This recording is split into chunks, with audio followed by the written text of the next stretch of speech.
సకల గుణాభిరాముడు శ్రీరామచంద్రుడు, ఏ మాత్రం తీసిపోని అందాల రాముడు మా బావ సూర్య.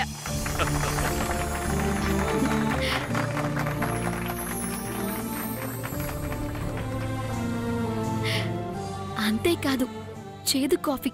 అంతేకాదు చేదు కాఫీ కూడా మర్చిపోయారు. పీచు మిఠాయి ముచ్చు మొహం అనండి. పీచు మిఠాయి.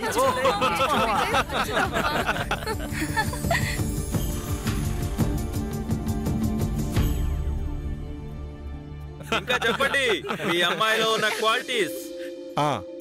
చాలు చాలు, మిమ్మల్ని ఇలాగే వదిలేస్తే ఎక్కడికో వెళ్ళిపోతారు.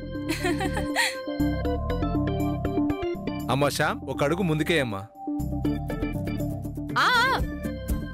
అదేం కుదరదు, ముందడుగు సూర్యనే వేయాలి. హలో, అదేం కుదరదు, ముందు ఆడోళ్లే.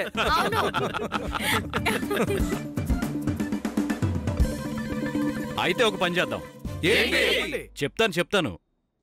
అంత్యాక్షరి ఆడదాం. ఎవరు చివరి అక్షరంతో పాట పాడలేకపోతే వాళ్ళు ఒక అడుగు ముందుకేయాలి. ఓకేనా? మరి శామ్ సూర్య కూడానా? వాళ్ళు కూడా పాడొచ్చు. అయితే ఇటున్న వాళ్ళంతా సూర్య వైపు, ఇటున్న వాళ్ళంతా సమంత వైపు. ఓకే. పంతులు గారు, మీరు ఇక్కడే ఉంటే పాటలు పాడాల్సి వస్తుంది. మరి అయ్యా, పాటలు పాడే కార్యక్రమంలో మమ్మల్ని ఎందుకు ఇరికిస్తున్నారు? శాస్త్రి, నువ్వు పాడతావా? అయ్యో, మీరున్న చోట నేనెందుకు? మరి అయితే పదా.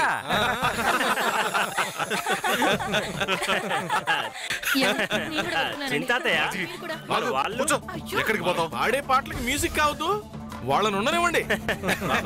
ముందు పాట పాడేది ఎవరు?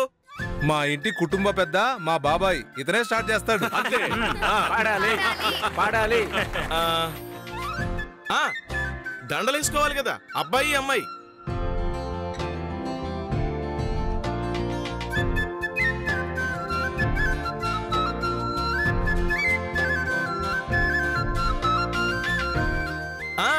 ప్రస్తుతం పట్టుకోవడం వరకే, వేసుకోవడానికి ఇంకా టైం ఉంది.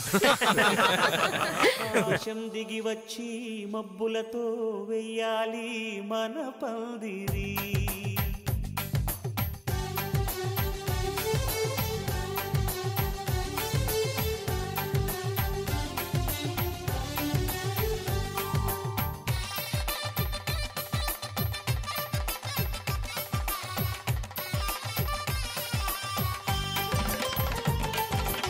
ఆకాశం దిగి వచ్చి మబ్బులతో వెయ్యాలి మన పందిరి.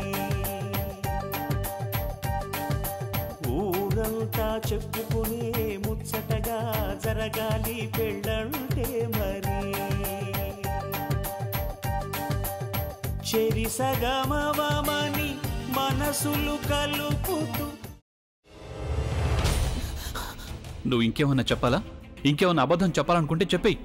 నేను చూడాలనుకుంటున్నాను నన్ను మోసం చేయడానికి నువ్వు ఎంత నీచానికి దిగజారగలవు అని. ఎందుకు ఆలియా, ఎందుకు నువ్వు ఇలా చేసావు?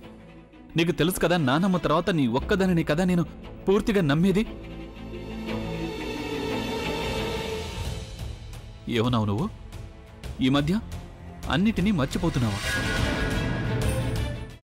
అది చాలు. వాటిలో ఉన్న శక్తి విషయాన్ని గ్రహించి మనకు వివరిస్తాయి.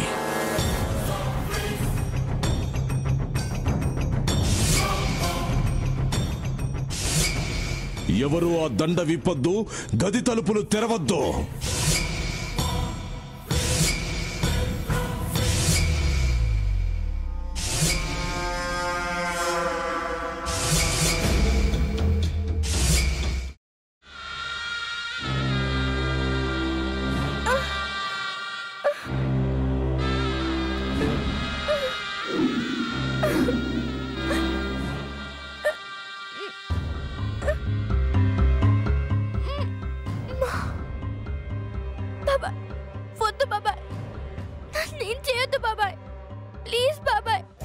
నీకు నిజం తెలిసినప్పుడే నా ఆలోచనలో నువ్వు చచ్చిపోయావు.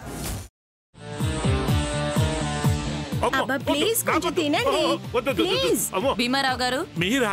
ఇగో మీరా కాదు, సక్కుబాయ్.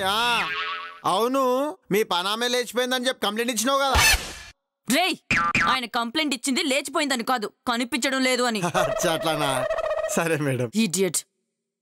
ఆ వంట మనిషి పేరేంటన్నారు? రత్తాలు మేడం. ఏం పెద్ద మంచి, నీ వంట మంచిని కూడా మేడం అని పిలుస్తావా? రే హాఫ్ బ్రెయిన్,